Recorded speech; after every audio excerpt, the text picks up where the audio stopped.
Latest updates ఎప్పటికప్పుడు పొందడానికి big TV WhatsApp channel follow అవ్వండి. లింక్ డిస్క్రిప్షన్ లో ఉంది. పాలిటిక్స్ లో ఆ పేరంటేనే ఒక బ్రాండ్. జిల్లాలోనే కాదు రాష్ట్ర వ్యాప్తంగా ఆ కుటుంబానికి ప్రత్యేక గుర్తింపు ఉంది.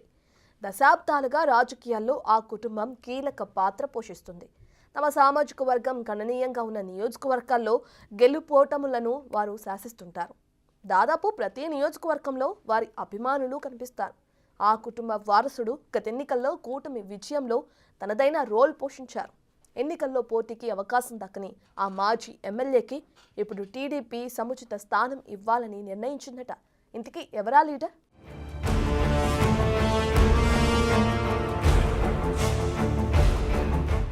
బెజవాడ రాజకీయాల్లో వంగవీటి వంశం గురించి ప్రత్యేకంగా చెప్పనవసరం లేదు. దివంగత మాజీ ఎమ్మెల్యే, కాపునాడు వ్యవస్థాపకుడు వంగవీటి మోహనరంగ వారసుడిగా సమకాలీన రాజకీయాల్లో వెలుగొందుతున్నారు వంగవీటి రాధాకృష్ణ. గత ఎన్నికల్లో కీలక పాత్ర పోషించిన రాధకు రానున్న రోజుల్లో కీలక పదవి ఇచ్చేందుకు కూటమి సర్కార్ నిర్ణయం తీసుకుందిట. 1988లో రంగా హత్యకు గురయ్యే నాటికి చిన్నపిల్లాడుగా ఉన్న రాధ 2004లో తొలిసారి కాంగ్రెస్ నుంచి విజయవాడ తూర్పు ఎమ్మెల్యేగా గెలుపొందారు.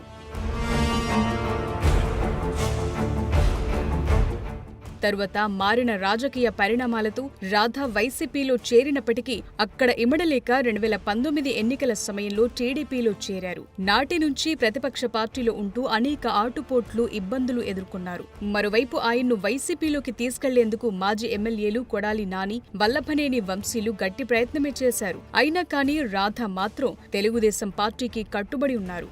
2024 ఎన్నికల్లో కూటమి ప్రభుత్వం గెలిచేందుకు తన శక్తి మేర ప్రయత్నం చేశారు. స్టార్ క్యాంపెయినర్గా వివిధ నియోజకవర్గాల్లో విస్తృత ప్రచారం చేశారు.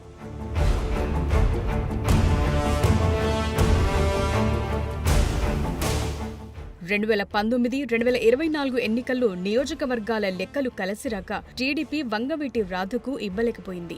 గత ఎన్నికల ప్రచారంలో చంద్రబాబు స్వయంగా రాధ భవిష్యత్కు తనది హామీ అని ప్రకటించారు. కూటమి ప్రభుత్వం ఏర్పడి 6 నెలలవుతున్నా అది కార్యరూపం దాల్చలేదు. ఇటీవల బైపాస్ సర్జరీ చేయించుకున్న రాధ కొంతకాలం ఇంటికి పరిమితమయ్యారు. గతంలో పీఆర్పీలో పనిచేసిన రాధ తరువాత పవన్ కళ్యాణ్ సమీప బంధువునే వివాహమాడారు.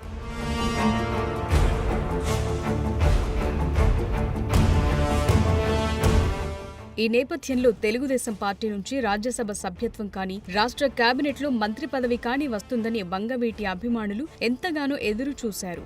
ఇంతకాలం ఖాళీగా ఉన్న కేబినెట్ పోస్టు రాధ కోసమేనని విస్తృతంగా ప్రచారం జరిగింది. ఆ తరువాత 3 రాజ్యసభ స్థానాల్లో రాధకు ఒక స్థానం వస్తుందంటూ మరోవైపు ప్రచారం కొనసాగింది. 3 రాజ్యసభ స్థానాలు ముగ్గురికి కేటాయించడం, ఖాళీగా ఉన్న కేబినెట్ మంత్రి పదవిని జనసేనకు కేటాయించడంతో రాధ అభిమానులు నిరాశకు గురవుతున్నారు.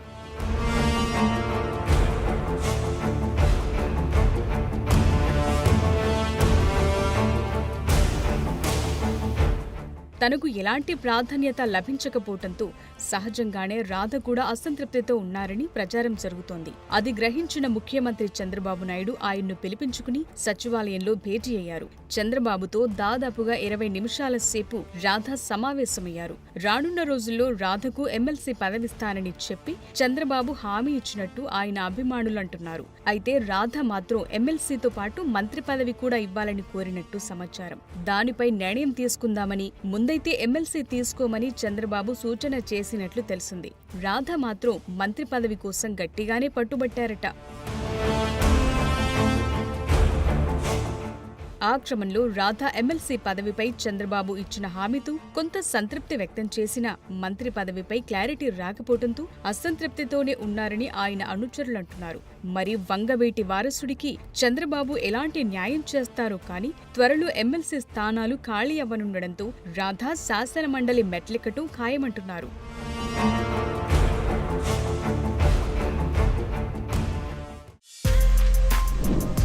For more videos like this, subscribe Big TV channel.